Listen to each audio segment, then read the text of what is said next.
Welcome into Duval Daily, presented by GenJag.com. I'm Jordan DeLugo. Thanks so much for tuning in here Wednesday, May 14th. Obviously, if you're watching this channel, you probably know the schedule release is later today. Jaguars schedule will officially be released by the team at 8 p.m. There's been lots of leaks. Jags hosting the Panthers. Week 1, catfight in Jacksonville from the two 1995 teams. They celebrated their 30th season last year. Both teams did, but this is the 30th year of their existence. And I think that's pretty cool to kick it off. And obviously, you know about London. There's other leaks, other rumors. You can check it out, but it'll be out tonight. Right now, though, I wanted to talk about something that Mark Long of the Associated Press talked about on 1010XL. I think it's fascinating. Really interesting stuff. He was on with XL Primetime, and he was talking about how the Jaguars might not be super happy with where they're at with their two offensive tackles, starting tackles, Anton Harrison and Walker Little. Anton Harrison at right tackle, Walker Little at left tackle. Little is going into the first year of his new deal with the football team. They signed him during the season last year, and obviously that was the previous regime. You check out his contract with the Jaguars. 3 years, $45 million, starts this year in 2025. The Jaguars effectively, from a salary cap standpoint, wouldn't benefit from moving on from him until after the 2026 season. Now, we know that this regime, led by James Gladstone, Liam Cohen, they're not going to be afraid to say screw it if there's a player they don't value that's going to still cost them a lot of money. Gabe Davis is that shining example of that, right? They're not going to be afraid to say sunk cost be damned. Like, we're not going to just continue to roll with this player even if we don't like what we're getting from this player at their respective position. So you would think, from a common sense standpoint, from a general way the league operates, way teams operate, that Walker Little would be with the Jaguars through at least the 2026 season. He's 26 years old. And this has nothing to do with my opinion on his level of play right now. This is coming from Mark Long saying the Jaguars might not be super happy with those two guys. Walker Little at left tackle and Anton Harrison at right tackle. Anton Harrison is going into his third year in the league. He's on his rookie deal. He was a first-round pick. The Jaguars will have control of his contract through 2025, 2026, and 2027 if they want it, if they want to pick up that fifth-year option. Following this 2025 season will be when he's eligible for a contract extension. Now, Mark Long does a tremendous job covering the Jaguars. Really, funny guy, very informed, very plugged in. And so if he's saying something like this, I think there's smoke, right?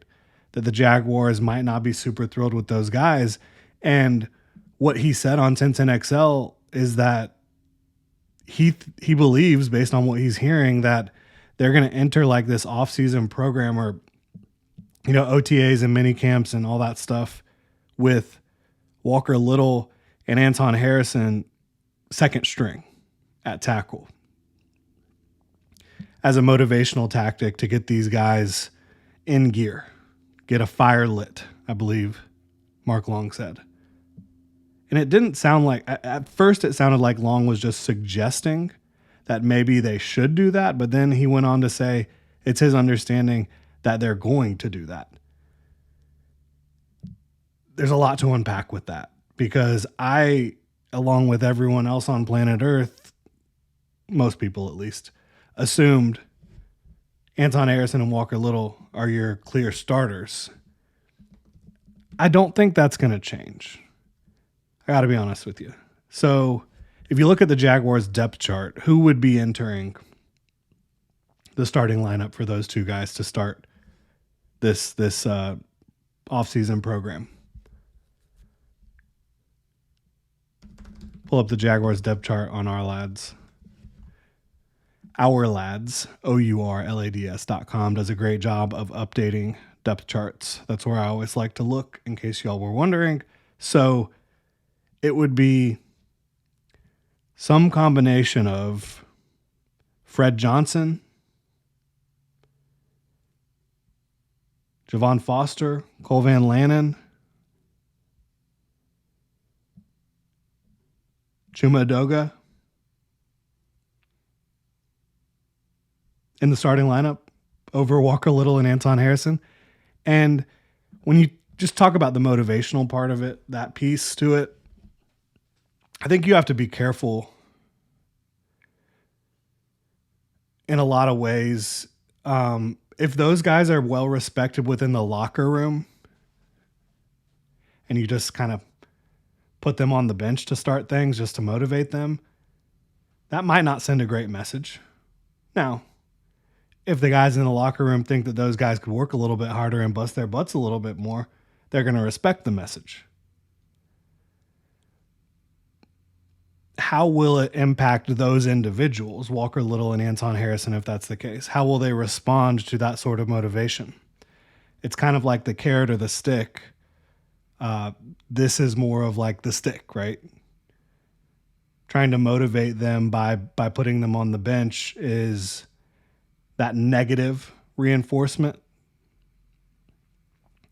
If I was trying to motivate Anton Harrison, I would be saying, look, if you go out there and ball out this year and play up to your potential, you're talking about a top of market deal next year. He'll be eligible. What is top of market? What is top of market for tackles? Let's see here. And I just got home, so I'm just kind of, this is just flying by the seat of our pants here. I just wanted to talk about this because I thought it was a fascinating subject.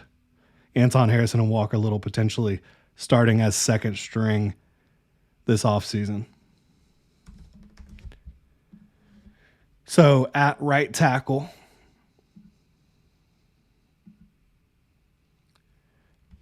well, Tristan Wirfs kicked over to left tackle. Penei Sewell, $28 million a year. Lane Johnson, $25 million a year. Then you've got Jawan Taylor. I'd be telling Anton Harrison, if you want to be making more than $20 million per year, heading into your fourth year in the league, you want a nice big signing bonus for that. You want some real long-term security and generational wealth. This is your year. This is the year that you can go earn a top 5 contract at your position. Maybe even higher. I mean, former first round pick, really good rookie year overall. He showed really well in pass protection. Needed to improve in the run game. I think he showed some development in the run game a little bit last year, and then there was some ups and downs in pass pro, but I thought he finished pretty well. He's a talented guy. And when it comes to Walker Little, I mean, I've never seen, heard anything about him not being like a hard worker. And so when you look at Walker Little and Anton Harrison, it is clear without question that they are so much more talented than Fred Johnson, Chuma Edoga, Cole Van Lannon, Javon Foster. And to me, you could be sending a bad message to the rest of the team if you're saying, you're playing a game, basically. That's what you're playing a game. If you put those guys on the bench, you are playing a game. A lot of adults don't like to play games. Because it would be a joke if you went out on the football field for a meaningful snap and Anton Harrison and Walker Little were on the bench for Fred Johnson, Chuma Edoga, Javon Foster, Cole Van Lannon, whoever it may be. That would be a joke. So I get wanting to motivate guys and wanting to get more out of them. I don't see this making a lot of sense, quite honestly. I really don't. And I would think early on and throughout, as many reps as you can get of Walker Little and Anton Harrison against Trayvon and Josh Hines Allen, iron sharpens iron. That's the way you want to roll. And it's not just like my opinion that these guys are more talented. That they are. They are absolutely a lot more talented. Anton Harrison, let's look at his pass pro numbers. So his career pass pro efficiency, 97.2. He only has 11 penalties in 2 seasons. He's played over 2,000 snaps. Okay. Walker Little. His career efficiency is 96.7, only 14 penalties over 1760 snaps. I think Little's also a powerful run blocker.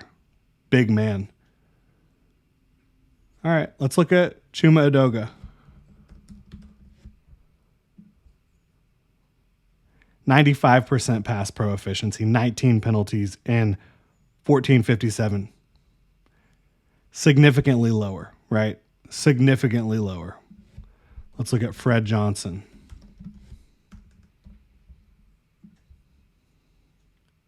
.94 career pass pro efficiency. 9 penalties, 1263 snaps. These guys, when you watch the tape, they're not as good. It's like light years apart talent-wise and play-wise and production-wise.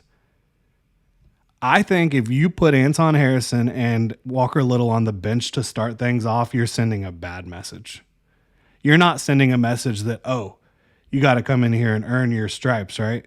To me, you're sending a message that you're playing games with people's careers. Because there is no world in which Fred Johnson and Chuma Edoga should be on the field over Walker Little and Anton Harrison.